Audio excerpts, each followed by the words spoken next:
के छ मुरारी भाइ? ठीक छ दाइ। अहिले हामी के काम गर्न लाग्यो? हामी तैले यो कुन गाडी किन आइ थाहा छैन मलाई। सिरिस गाडी? हजुर, उसको डेन्ट पेन्ट। सिरिस गाडी आएछ हाम्रोमा। सिरिस गाडीको चाहिँ यहाँ यो हाम्रो यो पार्ट चाहिँ पुरै ड्यामेज भएको छ अस्तिको असिनाले हुरीले। यो ड्यामेज भएपछि अब यहाँ डेन्ट गर्नुपर्ने हुन्छ। यो डेन्ट गर्नलाई चाहिँ हाम्रो डेन्टर आइसक्नु भएको छ। अब यो रबर सबर निकालेर यो सिसा निकाल्नु पर्ने हुन्छ। मेन चाहिँ सबभन्दा रिस्की यही हो नि त। आऊ तिमी पनि आऊ न। रबर निकाल्नु पर्ने हुन्छ। अनि त्यसपछि अब के गर्नुपर्छ त्यसलाई भनिदेऊ त यहाँ। यो सिसा चाहिँ काटेर अनि यो डेन्ट गर्नु पर्यो। अनि यस्तो काममा सिसा काट्दाखेरि सिसा फुट्ने कति चान्स हुन्छ? 20%।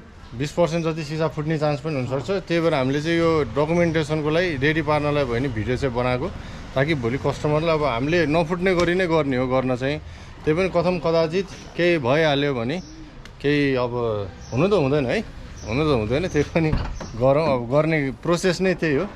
अब यो सिरिसमा यहाँ छ, त्यसपछि यो पार्ट पनि ड्यामेज छ हल्का, यो पार्ट पनि गर्नुपर्ने छ यतापट्टि, अनि यता पनि पार्ट छ।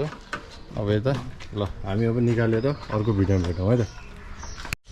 ल यो चाहिँ सेकेन्ड पार्ट हाम्रो नितेश भाइ होइन त, एकदमै खतरा राम्रो डेन्डर्स भाइ चाहिँ अब निकाल्दैछ। उसले चाहिँ के निकाल्दै भयो अहिले? रबर हो सिसाको। रबर सिसाको रबर निकाल्छ। चाहिँ तुबी कुछ सिके मुरारी भाइ, यो चाहिँ काम नलाग्ने हाम्रो मुरारी भाइ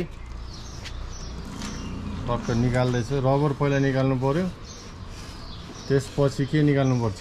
तार छिराउने हो, तार छिराउने। अब त्यसको लागि चाहिँ हामीले अहिले भर्खरै फोनमा गाडी धनीसँग कुरा गरेका छौँ र उहाँ चाहिँ आउँदै हुनुहुन्छ अरे। उहाँले पनि यसरी हेर्नुहुन्छ अरे भन्नु, उहाँलाई पनि बोलाउँदैछौँ। यो है डेन्ट चाहिँ क्लोजअपमा चाहिँ यस्तो देखिन्छ। यो चाहिँ नराम्रैसँग रुख बज्रिया रहेछ। रुख हो कि पाता के बज्रिया हो, यो चाहिँ पुरै भेटिया छ। अनि यसमा चाहिँ हल्का पिपिएफ पनि गर्नुभएको रहेछ पहिला।